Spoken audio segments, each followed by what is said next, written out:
Alfonslar bilan siz yashab, sizni Alfons erlaringiz sizni xafa qilmagan, qo'lini ko'tarmagan, chunki joyiga qo'yib qo'yasiz, siz bitta fanatlaringizga ham baqirib ketasiz-ku konsertlaringizda, hurmatini joyiga qo'ymasdan.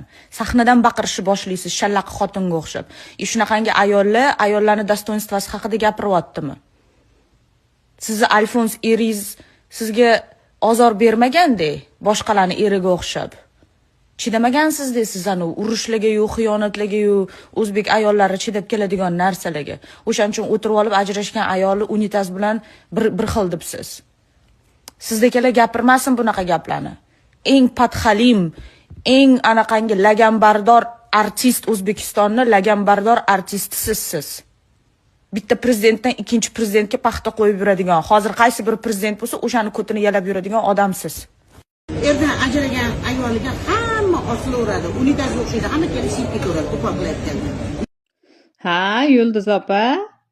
O'zingiz ham bir necha yil unitaz bo'lib hammaga siydirib yurgan ekansiz-da. Mana bu hozirgi eringiz hali ham yaxshi odam ekanda. Shu san'atingizni hurmat qilib uylandi sizga.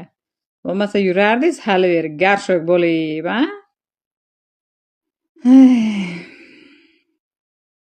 To'qlik ochlik neni yedirmaydi, to'qlik neni dedirmaydi degan ekan. Hurmatli erdan ayrilganlar, kommentariyni portlatamiz. Like bosishdan chiqmasin. Meni yaxshi tanishadi odam. Eskidan yaxshi tanishadi. Men Yulduz Usmonova bilan Turkiyaga borganimda 13 ming dollar pulim bor edi. Bo'ldi, tamom. Yo'q, nima? Yetdi, men unga yetganman. Sen pul uchun emas, seni odamgarchiliging. Chunki men qiyinchilik bo'lsa, menga yordam bergan. Finansiy va moralniy yordam bergan. Finans bir-birimiz ushaganmiz. Men uni o'ynash emasman yoki u meni o'ynash emas. Uni hech qachon esdan chiqarmas hech bora. Chunki hamma hayot bir xil yo'lda yurmaydi-ku. Uni to'g'rilab olish kerak.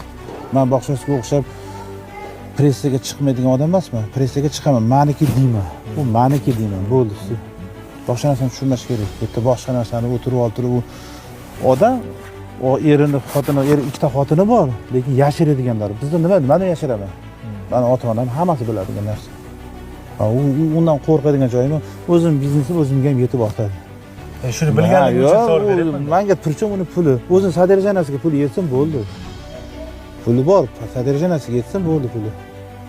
Tushunyapsizmi? Vau, unga qiziq, men o'zimni 400-500 odam ishlataman o'zimni. Menga nima u puli qiziq, unisi qiziq. To'g'ri, pulini ushlab beraman. Shunga rasol yo'lga qo'yib berasiz. Yo'q, chunki u qiyinchilikni men ko'rganman Turkiyada. Chunki men ko'rganman, birovdan qarzam olmaysan deganman. Boringga yashaysan degan. Chunki u qiyinchilikni ko'rgandan keyin bu qiyinchiliklar, bu davrni u qiyinchilikka to'g'rilab qo'yish kerak. Ertaga ich balasi qolib ketgan qanday bo'lish kerak. Shuni hisobiga u meni uni puli uni o'ziga hammasi. Ba'zasini maza qilib yuradi. Xohlagan narsasini qilib beraman, xudo xolasa. U menga interesli narsa emas.